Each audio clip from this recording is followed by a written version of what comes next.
राधास राधा स्वामी सहाय राधा स्वामी।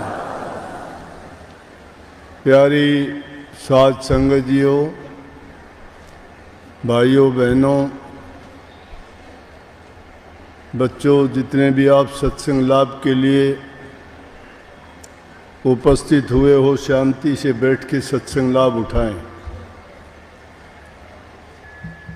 जो आदमी शारीरिक रूप से कमज़ोर हैं, वृद्ध हैं, या उनकी कोई और मजबूरी है जिसके कारण वो दूसरे आश्रमों में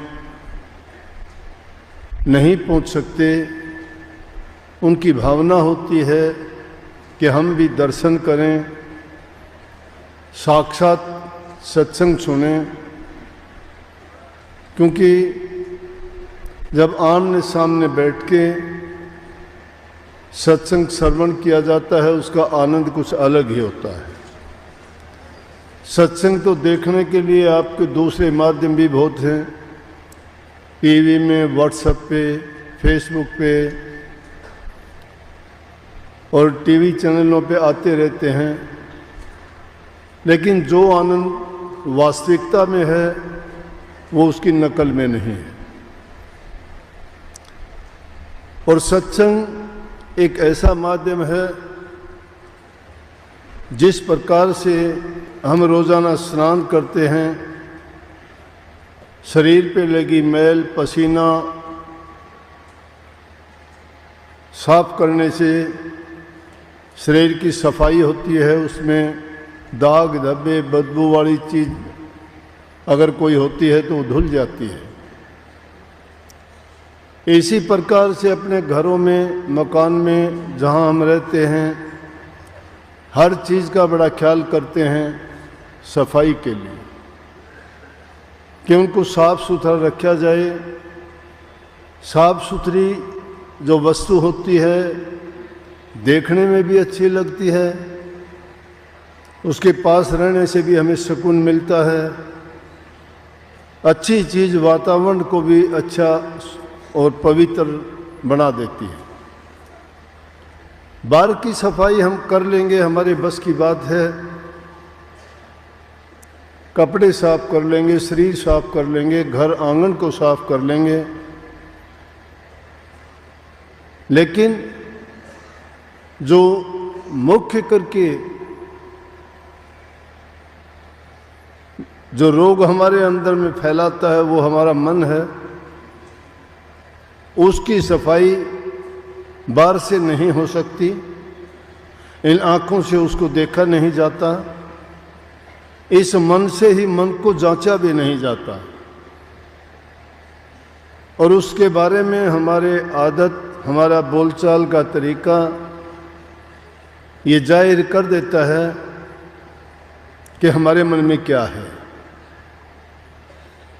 कभी हमारे अच्छे विचार होते हैं, कभी बुरे होते हैं, कभी खुशी होती है, कभी दुख होता है, वो भी उन बातों से जाहिर हो जाता है। मन की शुद्धता, पवित्रता भी प्रकट हो जाती है, जबान से हो जाती है, चेहरे से हो जाती है, हमारे व्यवहार और बर्ताव से हो जाती है। तो सत्संग एक ऐसा माध्यम है जिसमें हम जाके उपदेश, शिक्षा या जो भी वचन फरमाए जाते हैं वो सिर्फ न केवल हमारे बाहरी दुनियादारी के जीवन को सुधारने के लिए या अपने व्यक्तिगत जीवन को चरित्रवान बनाने के लिए या हमें किस प्रकार से अपने जीवन को जीना चाहिए इसके लिए नहीं, बल्कि मुख्य उद्देश्य तो यही होता है कि उसके मन की सफाई कैसे की जाए। इन चीज़ों के बारे में तो बाहर से भी हम देख सकते हैं, पता लगाया जा सकता है, हमारी ज्ञान इंद्रियां, कर्मेंद्रियां ये बता देती हैं। लेकिन जो मलिनता हमारे मन के अंदर भरी हुई है, और जब तक हमारे भाव और भावनाएं शुद्ध नहीं हैं, तब तक हम प्रभु की भक्ति नहीं कर सकते। और उसका एकमात्र साधन यही कि लाहा यही है, उद्देश्य यही है कि हम मालिक की भक्ति करके उसके निज देश में पहुंच जाएं, ताकि इस काल और माया की जेड़ से, इस रोज़ रोज़ के मरने जीने से, ये रोज़ रोज़ की हमारी शिकायत दुख कष्ट झेलने से हम छूट जाएं और सदा के लिए हम प्रभु के चरणों में रह के उनका आनंद उठाएं। ये रूह जब से अपने पिता के घर से बिछड़ के आई है, इसको कहीं भी चैन नहीं है। दिखावे के लिए सब हमें दिखाई देता है कि सुखी हैं, लेकिन सुखी कोई शायद ही होगा। शायद ही मैंने क्यों कह दिया कि जो प्रभु की भक्ति करने वाले हैं वही आदमी संतुष्ट और अपने आप को सुखी कह सकते हैं।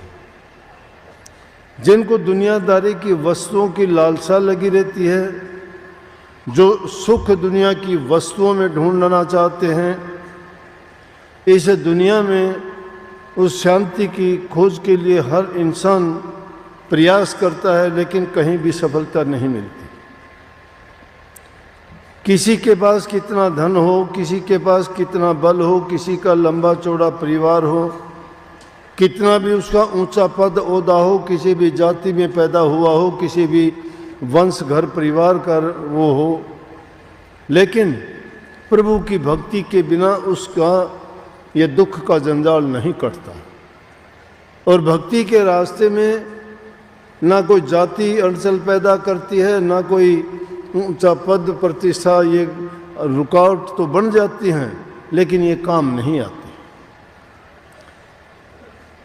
इसलिए सत्संग में अवश्य जाना चाहिए।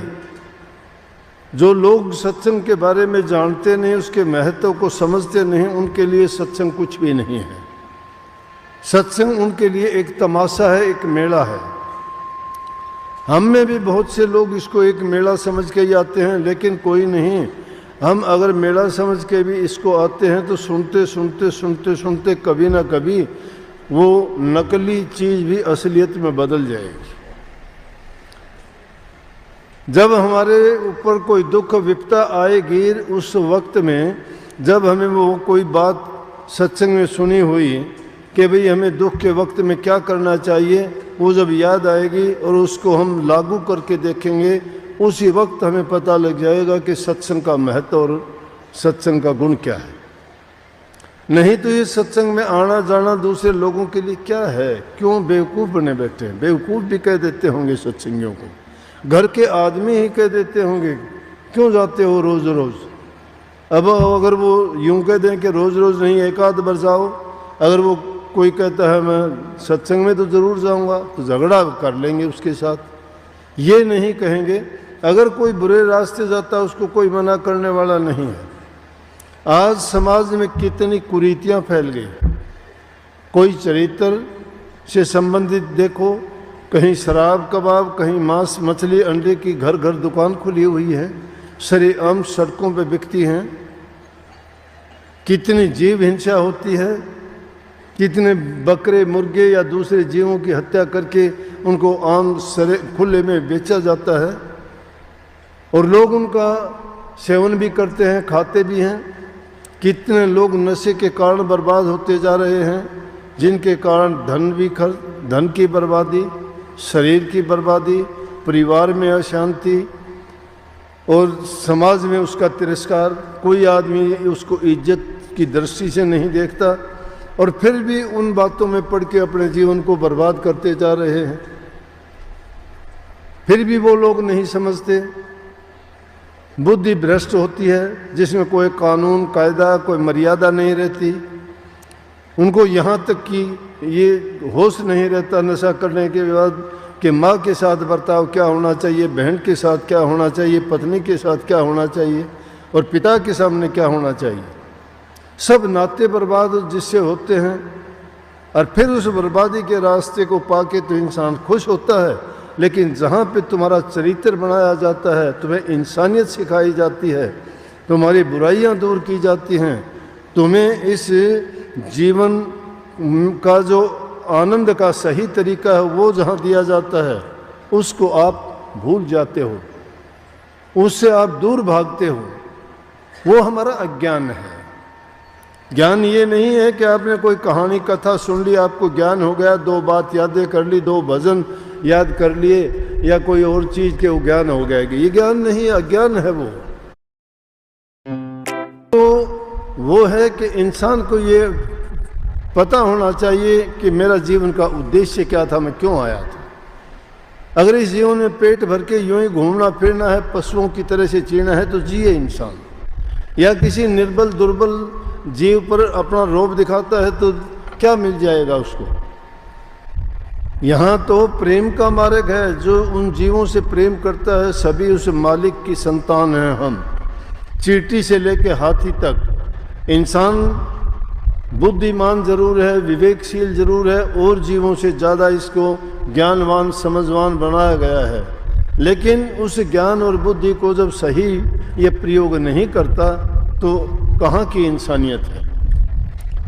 इसलिए ये सत्संग इन बुराइयों से हमें निकालता है। आज एक दूसरे को देख के चंद पैसे के लिए इंसान इंसानियत से गिर जाता है, भूल जाता है सब कानून कायदे, नहीं देखते। फोन उठा के देखो, टीवी उठा के देखो, अखबार उठा के देखो, कोई अच्छी खबर मिलती है क्या आपको? कितनी उनमें सत्संग कथा, कितनी उनको आपको उपदेश शिक्षा की बात कोई मिलती है? कहीं मिलेगा छुरेबाजी हो गई, कहीं कहते हैं कि वहाँ गोली चल गई, कहीं कहते हैं कि वहाँ नोट पकड़े गए, कहीं कहते हैं वहाँ डाका हो गया, कोई कहता है उसका कत्ल कर दिया गया। छोटी छोटी बात के लिए क्यों? कहाँ से आ गई ये चीज़ें? इतने समाज सुधारक हैं, इतने सत्संग इतनी कथाएं होती हैं, और फिर भी ये इंसान इन बुरी आदतों को क्यों अपनाता जा रहा है? लेकिन जो लोग मन वचन और कर्म से सत्संग से जुड़ जाते हैं, मैं कहता हूं निश्चित रूप से वो इंसान पवित्र हो जाएगा, बुराइयों से निकल जाएगा, पाप कर्मों से बच जाएगा। वो नेक कर्म नहीं करेगा तो भी उसका जीवन सुखी जरूर हो जाएगा। जो इंसान अपने ईमानदारी से जीवन जीता है, अपना कमा के खाता है, दूसरे की चीज पर नियत नहीं धरता है, अपने समान दूसरे जीवों को जानता है, जैसे कबीर साहब ने कही है कि सह कुशब्दवाद को त्यागे छोड़े गर्भ गुमाना, सत्य पुरुषता ही को मिलिए कहे कबीर सुजाना। कबीर साहब वाणी में कहते हैं सह कुशब्द, अगर कोई कह देता है, कुशब्द कह देता है, कुशब्द कहते हैं बुरी बात को, गाली देने को। अगर कोई दे भी देता है उसको सहन कर लो। 2 बातें आ गई, एक बात नहीं। कितनी ऊंची बात, संतों के एक एक वचन में कितनी शिक्षा भरी होती है। सह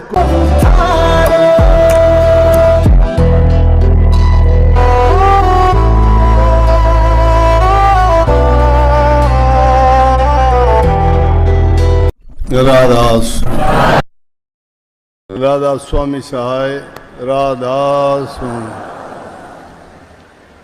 प्यारी साध संगत जियो, भाइयों बहनों, बच्चों, जितने भी आप सत्संग लाभ के लिए उपस्थित हुए हो, शांति से बैठ के सत्संग लाभ उठाएं। जो आदमी शारीरिक रूप से कमज़ोर हैं, वृद्ध हैं, या उनकी कोई और मजबूरी है जिसके कारण वो दूसरे आश्रमों में नहीं पहुंच सकते, उनकी भावना होती है कि हम भी दर्शन करें, साक्षात सत्संग सुनें। क्योंकि जब आमने सामने बैठ के सत्संग श्रवण किया जाता है, उसका आनंद कुछ अलग ही होता है। सत्संग तो देखने के लिए आपके दूसरे माध्यम भी बहुत हैं, टीवी में, व्हाट्सएप पे, फेसबुक पे और टीवी चैनलों पे आते रहते हैं।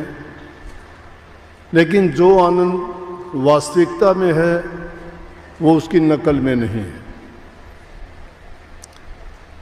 और सत्संग एक ऐसा माध्यम है जिस प्रकार से हम रोज़ाना स्नान करते हैं, शरीर पे लगी मैल, पसीना साफ करने से शरीर की सफाई होती है, उसमें दाग धब्बे बदबू वाली चीज़ अगर कोई होती है तो धुल जाती है।